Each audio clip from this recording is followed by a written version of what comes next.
राधिका आणि सावली कॉलेजपासूनच्या एकमेकींच्या जिवलग मैत्रिणी होत्या. त्यांची मैत्री इंजिनिअरिंग कॉलेजला ॲडमिशन घेताना झाली होती. ॲडमिशनच्या वेळी त्यांची मैत्री फक्त नावाची मैत्री होती, पण हळूहळू त्यांची मैत्री प्रसंगानुसार घट्ट होत गेली. योगायोगाने त्या दोघींना सारखीच शाखा मिळाली. त्यांनी इलेक्ट्रॉनिक्स अँड टेलिकम्युनिकेशन शाखेत प्रवेश केला होता. दोघींकडे एकमेकांचा मोबाईल नंबर असल्यामुळे त्या एकमेकांच्या संपर्कात राहू लागल्या. त्यांनी एकच दिवशी हॉस्टेलला ॲडमिशन घेतले आणि त्यांना एकत्र रूम देखील मिळाली. काही दिवसानंतर श्रावणी आणि वैष्णवी आल्या. आता या चौघींची मैत्री झाली होती. कॉलेजमध्ये नवीन असल्यामुळे त्या चौघी सगळीकडे एकत्र फिरायच्या. श्रावणी आणि वैष्णवीची शाखा वेगळी होती, त्यामुळे राधिका आणि सावलीचा श्रावणी आणि वैष्णवीच्या अभ्यासक्रमाशी काही संबंध नव्हता. राधिका आणि सावली दोघी एकमेकींना एकमेकींच्या अभ्यासात मदत करत असायच्या. दोघी अभ्यासात हुशार होत्या. 4 वर्षाची पदवी पूर्ण करून उत्तम पगाराची नोकरी मिळवण्याचे दोघींचेही स्वप्न होते. आता त्या दोघी त्यांची कॉलेज लाईफ खूप छान पद्धतीने एन्जॉय करत होत्या. त्यांचं फ्रेंड सर्कल आता वाढलं होतं.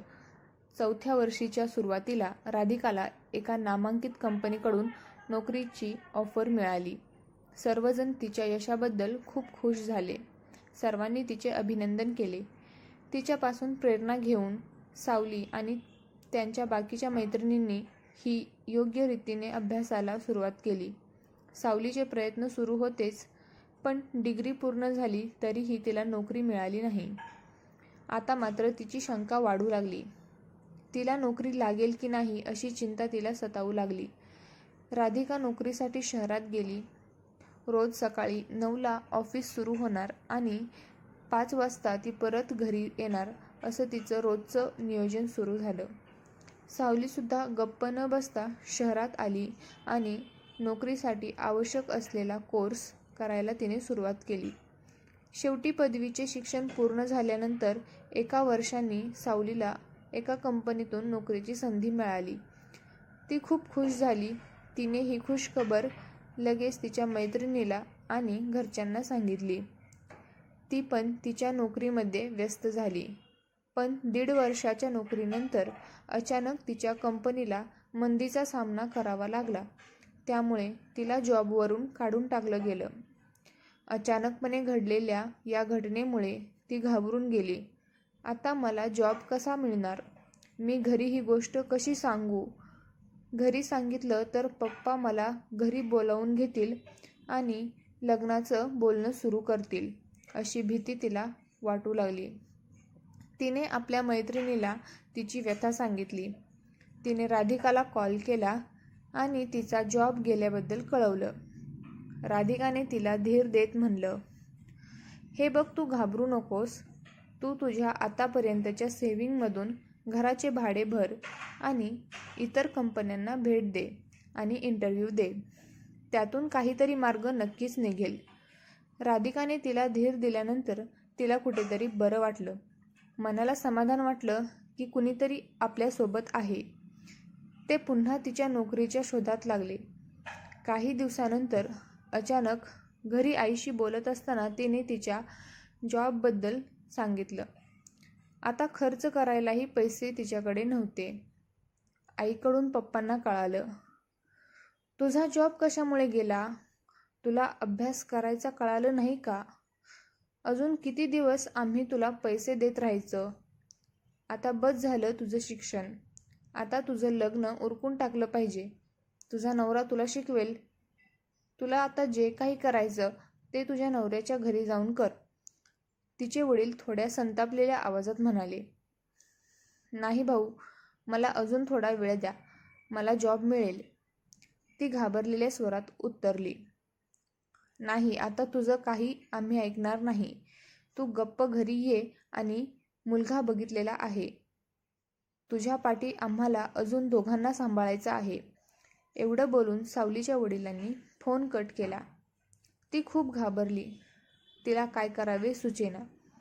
लग्नाचा विचार करून तिचे हातपाय थरथर कापू लागले. कारण ज्या मुलाबद्दल भाऊ बोलले होते तो व्यसनी होता आणि तो फक्त चांगला असल्याचा दिखावा करत होता आणि त्यामुळेच तो कमी पैशात लग्नासाठी तयार देखील झाला होता. सायलीचा या लग्नाला विरोध होता, पण तिचा नाविलाजही होता, कारण तिच्याकडे जॉब नसल्यामुळे ती काही बोलू शकत नव्हती. सावलीला यातून स्वतःची सुटका करून घ्यायची होती. राधिकाला आपल्या मैत्रिणीची ही स्थिती बघवत नव्हती. सावलीच्या साखरपुड्याची तारीख फिक्स झाली होती. ए दादा, तुला तो सावलीचा होणारा नवरा रवी माहीत आहे का? राधिकाने तिच्या भावाला विचारले. राधिकाचा भाऊ प्रणव पोलीस खात्यात होता. नाही, काय झालं? तू त्याच्याबद्दल का विचारते आहे? अरे, तो व्यसनी आहे, पण सायलीच्या आईवडिलांना हे माहीत नाही. त्यामुळे मला त्याच्याबद्दलचा काहीतरी पुरावा गोळा करून माझ्या मैत्रिणीला यातून बाहेर काढायचे आहे. खरंच का? राधिकाचा भाऊ प्रणव आश्चर्याने बोलला. हो रे, त्यामुळेच मला तुझी मदत हवी आहे. ठीक आहे, तू काळजी करू नकोस. सायलीच्या गावचाच माझा एक मित्र आहे. मी त्याला रवीवर पाळत ठेवायला सांगतो. प्रणवने त्याच्या मित्राला रवीच्या पाठी लावले. त्याने रवीचे व्यसन करतानाचे काही फोटो आणि व्हिडिओ लांबून शूट केले. इकडे सायलीला एका नामांकित कंपनीकडून नोकरीची ऑफर मिळाली होती. पण काय फायदा? तिच्या साखरपुडा उद्याच होणार होता आणि तिचे आयुष्य बदलणार होते. त्यामुळे ती या ऑफरबद्दल कोणालाच काही बोलली नाही. साखरपुड्याचा दिवस उगवला. साखरपुड्याचा मुहूर्त 2 तासावरच होता. राधिकाही सायलीच्या घरी आली होती. तिने सायलीला ते व्हिडिओ दाखवले. सायलीने लगेचच आईला आणि भाऊंना ते व्हिडिओ दाखवले. त्यांनी लगेचच साखरपुडा रद्द केला आणि रवीचा खरा चेहरा सगळ्यांना दाखवला. सायलीच्या आयुष्यात होणारा अनर्थ टळला होता. आपल्या हातून खूप मोठी चूक होता राहिली असे म्हणून सायलीचे आईवडील भावूक झाले. सायलीने तिच्या नवीन ऑफरबद्दल आणि तिथे मिळणाऱ्या चांगल्या पगाराबद्दल सांगितले. सगळे पुन्हा आनंदी झाले. सगळ्यांनी राधिकाचे आणि प्रणवचे मनापासून आभार मानले. सायली पुन्हा एकदा शहरात जाऊन मनापासून नोकरी करू लागली आणि 4 पैसे कमावू लागली. राधिकाने वेळेत केलेल्या मदतीमुळे सायलीचे नुकसान होता वाचले होते. एखाद्यावरचा आंधळा विश्वास आपल्याला घातक ठरू शकतो हे आता सर्वांना कळून चुकले होते.